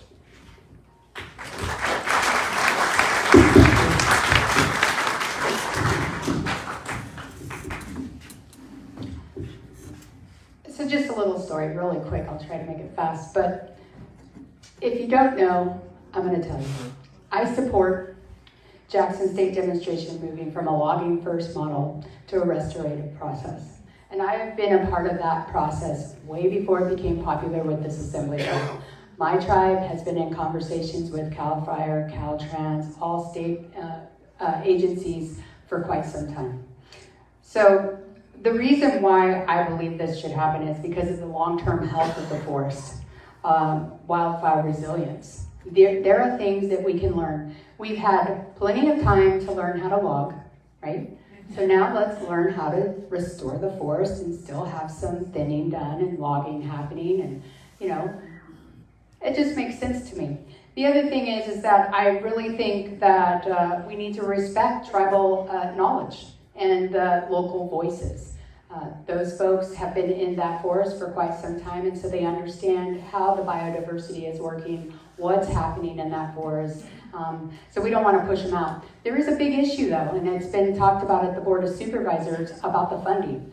When we pass assembly bills like AB 36 with no funding behind it, we have a little bit of an issue. The thing is that we need to put money in it in order to hire all the people that we're going to need to have a restorative forest and all of the work that's going to come into that. So that bill needs to be revised. So if you have a chance, take a look at it. Make sure you put in your public comment. Thank you.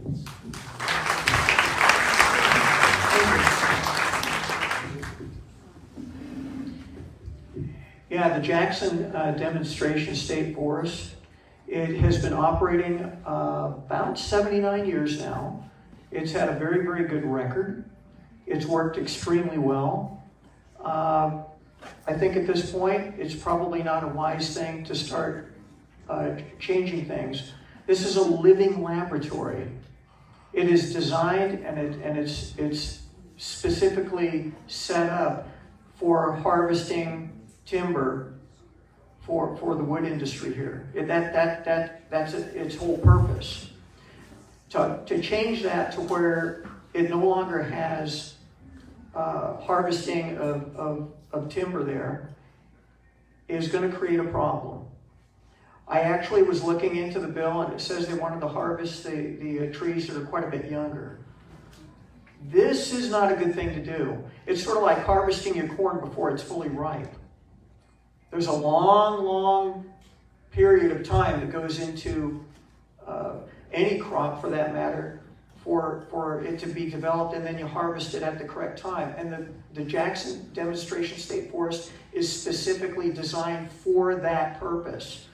I would much rather see it continue on as it is, as opposed to the people that do need the timber, where they have to go out to other areas and create a different plan or whatever to do that. And I don't want to see that. I think the Jackson Demonstration State Forest is a vital part of our community, and it's part of our tax base because it does create a physical product. Thank you. Thank you. I'm going to try to squeeze one more question in before we hear our closing statements. And this is a two-part question, and they're not related to each other except that this is an audience question, and they both asked you to consider these. Here's the first thing. I'll give you both of them at once.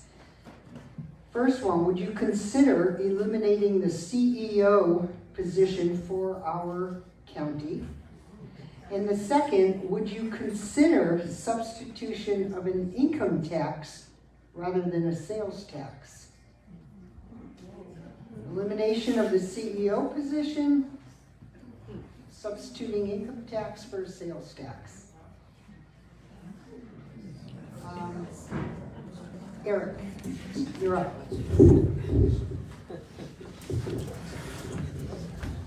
Count on Mendocino to come up with some interesting questions and ideas. The first one is actually something I have considered before. When I was on the civil grand jury, one of the things we looked into was the structure of the CEO versus CAO for Mendocino. It brings up a lot of questions. The financial trade-off for eliminating the CEO would mean either we go to a CAO or we go to no executive, which means the board runs the county directly. I don't know if you've ever had more than one boss. That doesn't work very well. The CAO is kind of the half in between option. That means that that person is administering but not making any executive decisions. That means that there's a whole lot more pressure on the Board of Supervisors, more work that they need to do, which means they're going to need staff. So there's an economic impact to that. All those need to be considered. It's hard to tell at this point which is the best, because the two people we've had in the CEO position have been interesting and not, how do I say this, not quite the normal person I would have selected to put in there. So it's hard to say whether that CEO is working for our county. As for the income tax versus sales tax, that's actually something I have not looked into, and I don't like making comments or decisions on something that I haven't done my research on. It's something that if the question was, would I consider it? Yeah, I'll consider anything. I'll research it, I'll talk to the folks who know about this better than I do and understand what the implications are, and then we'll talk about it with the rest of the Board of Supervisors and make a decision. But I think that's, unfortunately, whoever asked that question, that's as much as I can give you at this point. Thank you.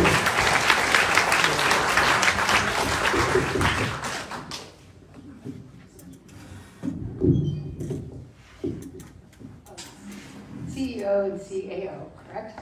Yeah.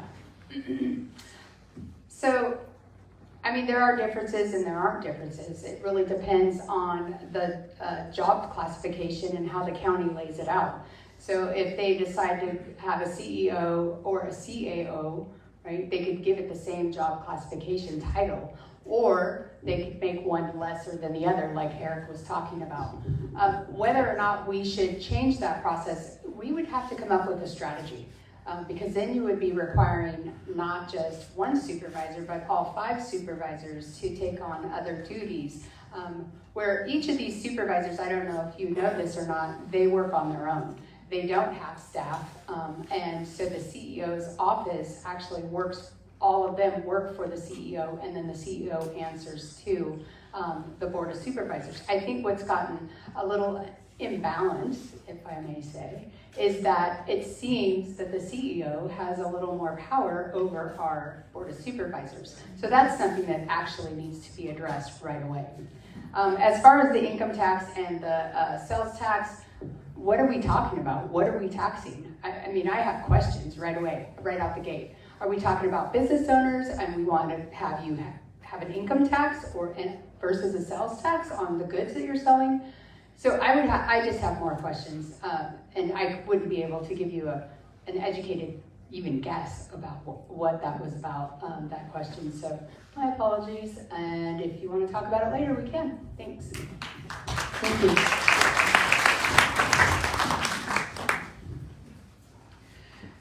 Yeah, I'm not real big on having a chief executive officer, and this is primarily because this is a person that's unelected who has a very significant amount of power, even more than the board itself in some ways, that is just not tenable in my mind. Now, I think the CAO is probably a better way to go, but it's something I have to look at to see what the division of duties are. When people elect their supervisors, this is a person that must be accountable, and not somebody that, like a CEO. The other thing that you mentioned is about the difference between a sales tax and an income tax. Well, I would have to look at that more. Something I would consider, but the general guiding thought that I have on this is that I've never ever known any government to tax itself into prosperity. I think we're already carrying a fairly significant tax load as it is, and so I would probably not be in favor of it. Well, thank you. Thank you.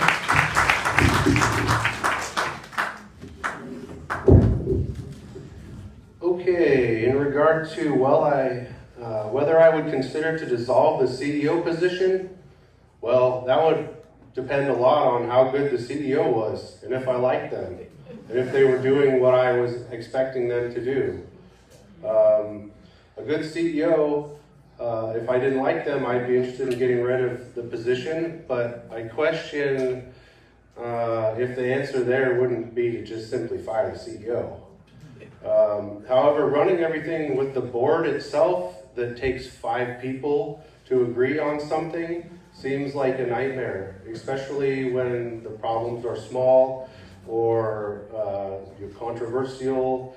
I'm not sure that requiring a majority on a 5-person board would be the best way to solve many problems. I've also seen many cases of where the board, with good intentions, votes for something, and then it later gets twisted around by staff from its original design. The cannabis ordinance was a huge example of this, where the board writes a piece of code. It looks good generally, but then when it gets down to staff, the way it actually gets applied is far different from its original design. And I don't know if dissolving a CEO would help that or not, but that's one thing in regards to governance and how successfully the board is actually in charge and can take action on problems. I see them get thwarted by their own staff a lot.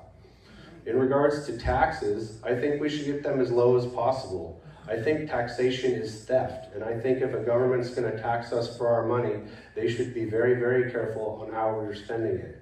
I wish we could get rid of or lower property taxes as well, but it's not allowed under state law, and we do need some way to run our local government. Property taxes are part of that. A premise to my campaign is to get the government out of our wallets. They vote to tax us every chance they get, and it needs to stop. We can't afford it. Time. Thank you. Well, we have reached the end of our allotted time for questions. We've gone over a hair. And so now it's time for the closing statements from each of our candidates. 2 minutes. Buffy, would you start us, please? I just want to thank you all for coming out today and asking the questions and listening to our answers.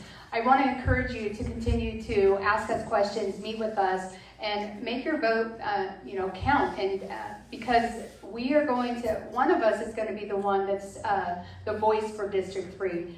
And I hope that you choose me because I know how to bring our communities together. I know how to listen, and I know how to come up with practical solutions working with those that are already in place in our county government, in those departments, in the state, and in the federal level as well. So I ask for your vote, and I thank you for your time. Thank you.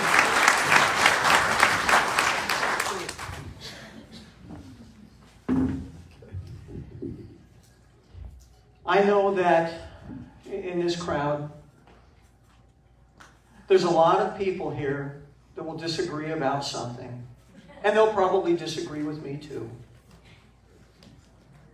We came from different backgrounds. We came from different places, different circumstances. But at the end of the day, we are neighbors first. And when people will love their children more than they hate each other, now we have a common future. Mendocino County has everything within its grasp to do some very good and wonderful things. And I think it's time that we should reach beyond our grasp. With this in mind, I do hope that you would consider me very carefully. I humbly ask you for your vote, and that we can go ahead and make things better, not just for the county, but for the people. Thank you.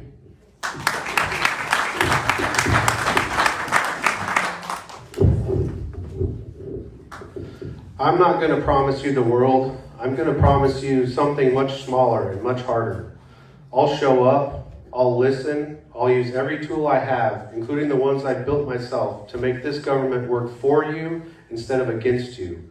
I'm a 5th generation Mendocino County resident. My kids go to school here. My businesses pay tax here. My water comes from the same wells as yours.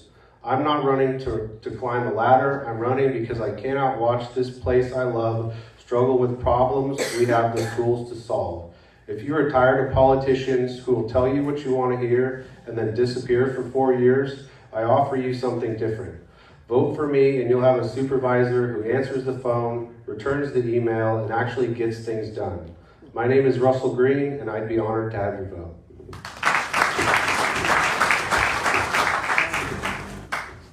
So first I want to thank everyone who helped put on the night and everyone who came to listen. We appreciate hearing from you. The questions were wonderful, and please keep them coming. You've heard a lot of thoughtful ideas tonight, and I think it's clear that everybody up here cares about the county. But when you make your decision, there's one question to focus on, and that is, who do you think is best prepared to turn those ideas into real, consistent results for the county? Because that's where our county's struggled, not in identifying problems or knowing what the problems are, but in follow through and execution. And making sure that when we have the time and the money committed, that we actually deliver outcomes that people can see and that they can rely on. That's what I spent my career doing.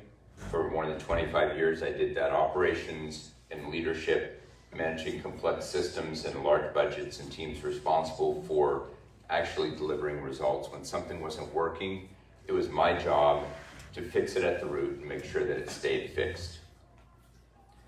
That approach is what I brought to my work here locally too, and it's what I'll bring as supervisor. It's clear priorities, accountability, and focus on getting things done. I'm proud to have earned the endorsements of the Democratic Party, the Inland Mendocino Democratic Club, SCIU 2015, and many local community and business leaders. That support reflects their trust in my ability to do the work, but I want to be equally clear, I'm not running to represent a party, I'm running to represent the people of our district. And my approach is grounded in independent and progressive values and practical solutions. At the end of the day, this isn't about politics. It's about performance. It's about whether the government's working for you. If you want a supervisor who will focus on accountability and execution and results, who will represent everyone in the district, I'd be honored to earn your vote. Thank you. Thank you.